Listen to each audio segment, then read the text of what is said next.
টাকা গিলা বাঁচায় রাখলে আগামী দিন বিপদ আপদে কাজে লাগবে, শুধু খরচা করলে হবে না। একটা কথা আছে, আজ पैसे को बचाओगे तो কাল বুড়ে वक्त में पैसा तुम्हें बचाएगा, বুঝা ভালো?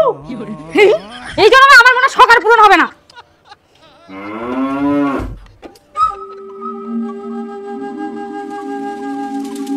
শোন টুম্পা, শ্বশুর বলে পাট বিক্রি করিয়া আর এবার বলে পাটের যে দাম, তার মানে শ্বশুর মশাই অনেক আনন্দেছে। আর কদিন পর তো পূজা, সেই উপলক্ষে শ্বশুর মশাই যদি কিছু কিনে দেয় কোনোবার তো দিনই।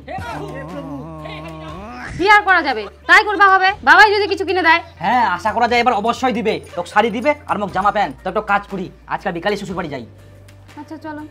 তোমরা তো মোর বাপের থেকেও বেশি গিফটা।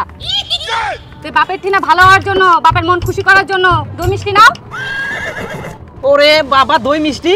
টাকা খরচা করি দই মিষ্টি নেওয়ার দরকার নাই, মুই ব্যবস্থা করুম। হ্যাঁ দাদা দাদা দাদা দাদা দাদা দাদা হো ইনা ফের কেন দাঁড়ালু? তুই দেখ